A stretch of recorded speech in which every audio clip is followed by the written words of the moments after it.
Hello guys, current affairs funda में आप सभी का स्वागत है। मैं हूं आपके साथ अभिषेक शर्मा और आज की इस वीडियो सेशन में हम 28 नवंबर तक के सभी इंपॉर्टेंट करंट अफेयर्स कवर करने वाले हैं। हमेशा की तरह आप इस वीडियो को अंत तक जरूर देखिएगा। आज भी आपको काफ़ी कुछ जानने के लिए मिलेगा। सेशन की शुरुआत हमेशा की तरह क्वेश्चन ऑफ द डे से करते हैं। इसका आंसर आपको अभी कॉमेंट बॉक्स में करना होता है। पूछ रहे हैं कि which country is not a member of BRICS. कौन सा देश ब्रिक्स का सदस्य नहीं है? ऑप्शंस हैं इंडिया, ब्राज़ील, रशिया या फिर कनाडा। तो जल्दी से आप आंसर कर दीजिए, फिर हम आगे बढ़ते हैं। और इसी तरह क्वेश्चन यदि आप प्रैक्टिस करना चाहते हैं तो मैं टेलीग्राम पर जरूर ज्वाइन करें। करंट अफेयर्स फंडा नाम से हमारा टेलीग्राम चैनल है। कनाडा की स्पेलिंग थोड़ा मिस्टेक हो गई है, ठीक है, कनाडा लिखा हुआ है।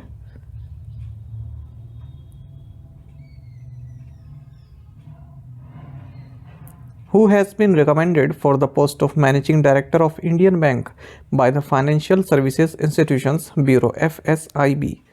वित्तीय सेवा संस्थान ब्यूरो द्वारा इंडियन बैंक के प्रबंध निदेशक पद के लिए किसकी सिफारिश की गई है, किसके नाम की सिफारिश की गई है?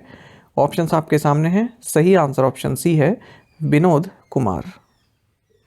फाइनेंशियल सर्विसेज इंस्टीट्यूशंस ब्यूरो, इन्होंने विनोद कुमार का नाम आगे किया है या फिर रिकमेंड किया है चेन्नई बेस्ड इंडियन बैंक के मैनेजिंग डायरेक्टर के लिए।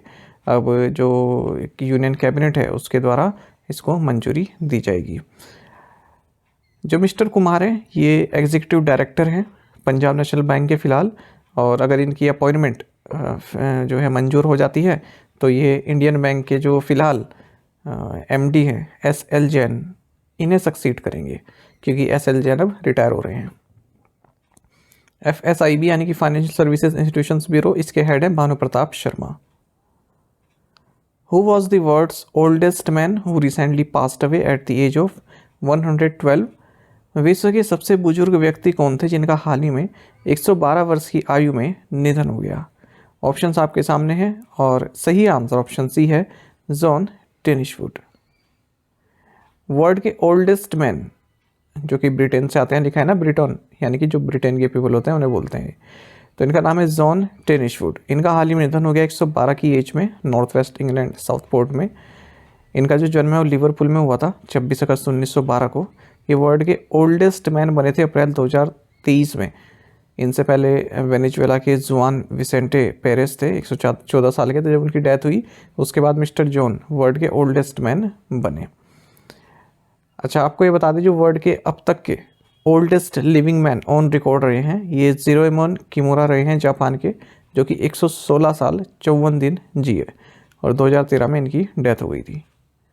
वर्ल्ड की ओल्डेस्ट लिविंग वुमेन या ओल्डेस्ट लिविंग पर्सन फिलहाल ये जापान की तोमिको इतुका है, 116 साल की।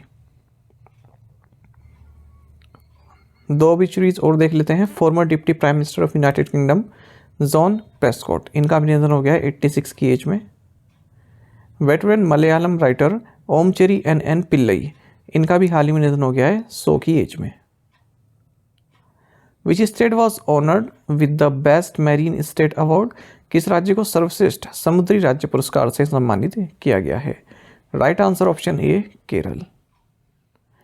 केरल को बेस्ट मैरीन स्टेट और कोल्लम जो कि केरल में ही आता है, इसे बेस्ट मैरीन डिस्ट्रिक्ट का अवार्ड दिया गया है यूनियन फिशरीज मिनिस्ट्रीज अवार्ड के तहत। तेलंगाना को बेस्ट इनलैंड स्टेट रिकॉग्नाइज किया गया है। उत्तराखंड को best Himalayan and north eastern state. Jammu and Kashmir को बेस्ट यूनियन टेरिटरी। ये सब मतलब फिशरीज़ के लिए दिए गए हैं अवार्ड। जैसे Telangana best inland state for fisheries, इस तरह से।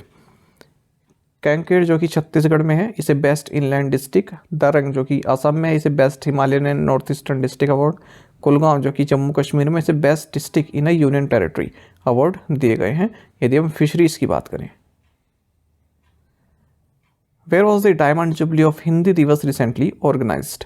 हाल ही में हिंदी दिवस की हीरक जयंती कहाँ आयोजित की गई? Right answer option D, New York. Permanent mission of India to the United Nations, United Nations में जो हमारा परमानेंट मिशन है हमारे देश का, इन्होंने डायमंड जुबली न्यूयॉर्क में सेलिब्रेट की है हिंदी दिवस की। और इस इवेंट की महत्व ये रहा क्योंकि 75th एनिवर्सरी है जब हमने हिंदी को अडॉप्ट किया था एज ऑफिशियल लैंग्वेजेस इंडिया 14 सितंबर 1949 को। तो पहली बार हिंदी दिवस 1953 को मनाया गया था आप सभी जानते हैं कि जो हमारा कॉन्स्टिट्यूशन ऑफ इंडिया है किसी भी लैंग्वेज को नेशनल लैंग्वेज का स्टेटस नहीं देता है, लेकिन हिंदी जो कि देवनागरी स्क्रिप्ट में है इसे ऑफिशियल लैंग्वेज बताया गया है सेंट्रल गवर्नमेंट और यूनियन का as per article 343। Who has become the youngest player to be purchased in the IPL auction? IPL नीलामी में खरीदे जाने वाले सबसे कम उम्र के खिलाड़ी कौन बन गए हैं? Right answer option D, Vaibhav Suryavanshi. 13 साल के इंडियन क्रिकेटर ने इतिहास रच दिया है, ये यंगेस्ट प्लेयर बन गए हैं IPL के अब तक के इतिहास के जिन्हें खरीदा गया है IPL ऑक्शन में। तो इनका नाम है Vaibhav Suryavanshi. 11 million Indian rupees या फिर 1.10 करोड़ रुपए आप कहेंगे, इसमें खरीदा गया है इन्हें राजस्थान रॉयल्स के द्वारा। हाल ही में जो IPL का ऑक्शन हुआ है बाती अल जोहर अरेना जिद्दा में, ये बिहार से आते हैं। तो 13 वर्ष की उम्र में ये करोड़पति बन गए हैं। Which IIT developed water pollutant detecting device Aerotrack? किस IIT ने जल प्रदूषक पता लगाने वाला उपकरण एरोट्रैक विकसित किया है? Right answer option C, IIT Bombay. IIT Bombay यानी कि Indian institute of technology Bombay के साइंटिस्ट ने एरोट्रैक इसको इंट्रोड्यूस किया है, जो कि एक इकोनॉमिकल एंड पोर्टेबल डिवाइस है, जिससे कि जो वाटर में हार्मफुल पोल्यूटेंट्स होते हैं जैसे फिनॉल, बेंजीन, इनको डिटेक्ट किया जा सकता है accurately. The device can be a game changer given the increasing water pollution due to industrialisation, urbanisation and unregulated effluent discharge. Google recently launched AirView Plus in India. What is its primary purpose? Google ने हाल ही में भारत में AirView Plus launch किया है, इसका प्राथमिक उद्देश्य क्या है? Right answer option D, real time air quality management या मॉनिटरिंग। तो गूगल ने AirView Plus लॉन्च किया है, जो कि एक artificial intelligence driven air quality monitoring system है, और इससे जो भी सिटीजन्स हैं या फिर गवर्नमेंट अथॉरिटीज़ हैं वो गूगल मैप्स के जरिए real time pollution data access कर सकते हैं। तो जैसे क्रिटिकल पोल्यूटेंट्स हैं PM2.0, PM10, CO2, NO2, ozone, VOCs, इन सभी को 1 मिनट के अंतराल में आप रियल टाइम डेटा प्राप्त कर सकते हैं कि इस वक्त PM2.5 का लेवल क्या चल रहा है। तो इसके लिए जो है सिटीज़ में सेंसर लगाए गए हैं ओराश्योर और रेस्पायरड लिविंग साइंसेस के द्वारा, ये क्लाइमेट टेक फर्म्स हैं। तो इन सेंसर्स के जरिए आपको रियल टाइम पोल्यूटेंट डाटा प्राप्त हो सकता है, वो भी अपने गूगल मैप्स के जरिए। In which language have the RBI's financial literacy booklets been prepared? निम्नलिखित में से किसने संथाली भाषा में वित्तीय साक्षरता पुस्तिकाएं तैयार की हैं? राइट आंसर ऑप्शन डी है, रिजर्व बैंक ऑफ इंडिया। तो जो ट्राइबल पॉपुलेशंस हैं उनमें फाइनेंशियल लिटरेसी अवेयरनेस क्रिएट करने के लिए reserve bank of India Orissa office ने 5 स्पेसिफिक बुकलेट्स लॉन्च किए हैं संताली लैंग्वेज में, और उड़ीसा के जो चीफ मिनिस्टर हैं मोहन चरण मांझी ने उन्हें इन बुकलेट्स को लॉन्च किया है बाली यात्रा के दौरान कटक में। तो ये बुकलेट्स इसलिए भी प्रिपेयर किया है क्योंकि ये RBI अपना जो ऑपरेशन है उसके 90 साल पूरे होने को जो है सेलिब्रेट कर रहा है। तो ये जो बुकलेट्स हैं school children, farmers, entrepreneur, self help group, senior citizens के लिए बनाई गई है ताकि उन्हें RBI के जो फाइनेंशियल प्रोडक्ट्स हैं उनके बारे में पता चल सके, अपने अधिकारों के बारे में प्राप्त हो सके। Which bank classified Reliance communications and Reliance telecom accounts as fraud? किस बैंक ने रिलायंस कम्युनिकेशंस और रिलायंस टेलीकॉम खातों को धोखाधड़ी के रूप में वर्गीकृत किया है? Right answer option B, Canara bank. Canara bank ने रिलायंस कम्युनिकेशंस और इसकी जो सब्सिडरी है रिलायंस टेलीकॉम, इसको फ्रॉड अकाउंट्स क्लासिफाई किया है। कहा गया है कि जिस पर्पज़ के लिए उन्हें फंड्स लिए थे उस पर्पज़ के लिए इन्हें यूज़ नहीं किया है, बल्कि अपना जो डेट है उनको चुकाने में यूज़ किया गया, म्यूचुअल फंड में यूज़ किया गया। एक न्यूज आपको और जाननी चाहिए कि department for promotion of industry and internal trade, इन्होंने अपनी मंजूरी दे दी है हिंदुजा ग्रुप की जो फर्म है इंडस इंटरनेशनल होल्डिंग्स लिमिटेड को, कि आप रिलायंस कैपिटल लिमिटेड को एक्वायर कर सकते हैं। What change was made by finance ministry in the PLI scheme for bankers recently? हाल ही में वित्त मंत्रालय ने बैंकर्स के लिए PLI स्कीम में क्या बदलाव किया है? ऑप्शंस आपके सामने है। Right answer option D, it now includes senior executives in the rank of chief manager and above. Finance ministry ने performance linked incentive PLI scheme launch की है, जो सीनियर एग्जीक्यूटिव्स होते हैं पब्लिक सेक्टर बैंक्स उनके लिए। PLI आप समझ रहे हैं, यानी कि परफॉर्मेंस लिंक्ड इंसेंटिव, यानी कि आपको सैलरी तो मिलती है प्लस अगर आपकी परफॉर्मेंस अच्छी रहती है तो आपको परफॉर्मेंस के हिसाब से कुछ इंसेंटिव भी दिया जाता है। तो अब तक क्या था, जो ये PLI स्कीम थी ये केवल जो होल टाइम डायरेक्टर्स हैं, MD and CEOs, executive directors, वहाँ तक सीमित थी। लेकिन अब सरकार ने इसको रिवाइज करके सीनियर एग्जीक्यूटिव्स जो होते हैं, चीफ मैनेजर और इनसे ऊपर की पोस्ट में, उनके लिए भी लागू कर दिया है। जो इसमें PLI सीलिंग रखी गई है, मतलब कितना इंसेंटिव आपको मिल सकता है, तो जो managing director and chief executive officer हैं, एग्जीक्यूटिव डायरेक्टर्स हैं, नेशनलाइज्ड बैंक्स के चेयरमैन हैं, मैनेजिंग डायरेक्टर हैं, डिप्टी मैनेजिंग डायरेक्टर हैं स्टेट बैंक ऑफ इंडिया के, इनके लिए जो इंसेंटिव है 100% रखा गया है उनकी एनुअल बेसिक पे का। यानी कि अगर मान लीजिए कोई मैनेजिंग डायरेक्टर है, चीफ एग्जीक्यूटिव ऑफिसर है किसी बैंक का, ठीक है, पब्लिक नेशनलाइज्ड बैंक का, तो उसके जो है उसकी जो एनुअल बेसिक पे है वो 20 लाख रुपए है, तो उसको इंसेंटिव 100% मिल सकता है। यानी कि 20 लाख रुपए इंसेंटिव उसको मिल सकता है कि उसकी परफॉर्मेंस बहुत उम्दा हो। आइए आपको ये बात समझ में। अच्छा, जो PLI सीलिंग है, सीनियर एग्जीक्यूटिव्स जिनकी rank chief general manager, deputy general manager, assistant general manager है, ये 90% रखा गया है और 80% रखा गया है। 80% मतलब इनके लिए जो डिप्टी जनरल मैनेजर और असिस्टेंट जनरल मैनेजर हैं, और 90% चीफ जनरल मैनेजर और जनरल मैनेजर के लिए। और चीफ मैनेजर के लिए सीलिंग 70% है।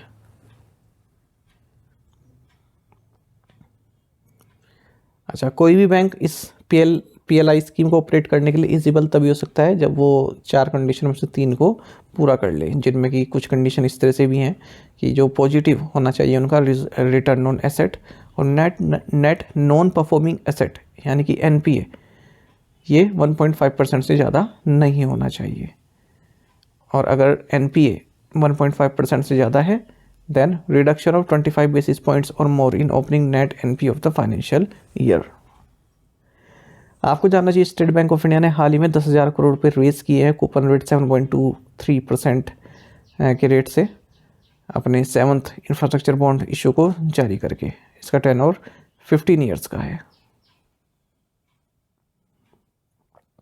Who launch the 3rd edition of the Nayi Chetna पहल बदलाव की campaign.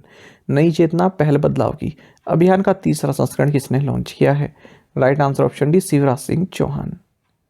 Union minister of rural development and agriculture and farmers welfare Shivraj Singh Chouhan, इन्होंने नई चेतना पहल बदलाव की इसका 3rd एडिशन लॉन्च किया है, जो कि 1 महीने तक चलने वाला नेशनल कैंपेन है जेंडर बेस्ड वायलेंस के अगेंस्ट। न्यू दिल्ली में लॉन्च किया है। इस कैंपेन को ऑर्गेनाइज किया गया दीनदयाल अंत्योदय योजना नेशनल रूरल लाइवलीहुड मिशन के द्वारा, जो कि मिनिस्ट्री ऑफ रूरल डेवलपमेंट के तहत आता है। तो ये सभी स्टेट्स और यूनियन टेरिटरीज में चलेगा 23 दिसंबर 2024 तक। Who launched the global peatland hotspot Atlas 2024? Global peatland hotspot Atlas 2024 किसने लॉन्च किया है? Right answer option B, United Nations environment programme UNEP। United Nations environment programme UNEP, इन्होंने ग्लोबल पीटलैंड हॉटस्पॉट एटलस 2024 को launch किया है। कहाँ पर launch किया गया? जो COP29 अभी हाल ही में हुई है बाकू में, जो United nation climate change conference हुई बाकू में अजरबैजान में, यहाँ पर लॉन्च किया गया है। तो पीटलैंड भी जो है एक तरह के वेटलैंड होते हैं जिनकी सोइल में ऑर्गेनिक मैटर काफ़ी होता है, क्योंकि जैसे प्लांट वगैरह हैं जो मर जाते हैं या फिर पत्ते वगैरह गिर जाते हैं, तो वो इन पीटलैंड पर अपनी जो है लेयर बना लेते हैं, पूरी तरह डिकम्पोज नहीं हो पाते, तो उससे अच्छी खासी ऑर्गेनिक मैटर इन पीटलैंड में पाई जाती है। और यहाँ पर वाटर लॉगिंग भी होता है, तो उसके कारण कंप्लीट डिकम्पोजिशन नहीं हो पाता है जो ऑर्गेनिक वेस्ट है उनका। लिखा भी है peatlands are unique and rare ecosystem that despite only covering around 3 to 4% of the planet's land surface. हमारे लैंड सरफेस का केवल 3 से 4% पीटलैंड्स है, लेकिन फिर भी ये वर्ल्ड का जो सोइल कार्बन है उसका 1/3 यहाँ पर पाया जाता है। Locally peatlands help regulate and purify water, support local livelihoods and reduce the risk of fires, drought and floods.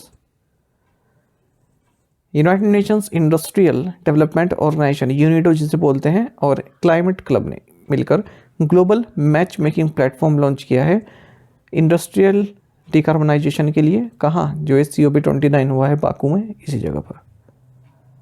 Which union minister launch the national campaign अब कोई बहाना नहीं?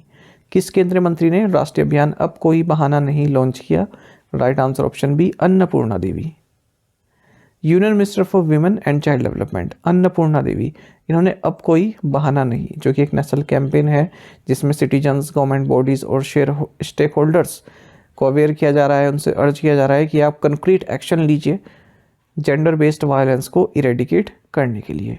तो इनिशिएटिव को सपोर्ट किया गया ministry of women and child development और rural development के द्वारा यूएन विमेन के साथ मिलकर। अब कोई बहाना नहीं aims to emphasize the urgency of ending violence against women and girls and establish a national stance of zero tolerance for gender-based violence.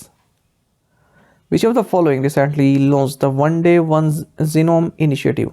निम्नलिखित में से किसने हाल ही में वन डे वन जीनोम पहल शुरू की है? Right answer option C, department of biotechnology. हाल ही में one day one genome initiative launch किया गया है department of biotechnology and biotechnology research and innovation council BRIC के द्वारा।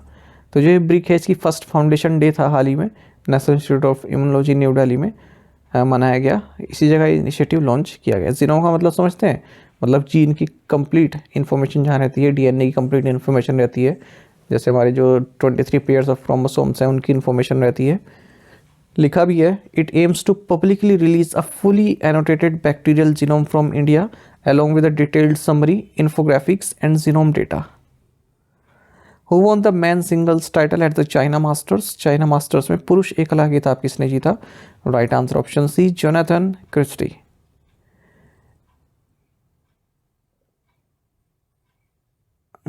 माफ कीजिएगा, आंसर गलत हो गया यहाँ पर ना,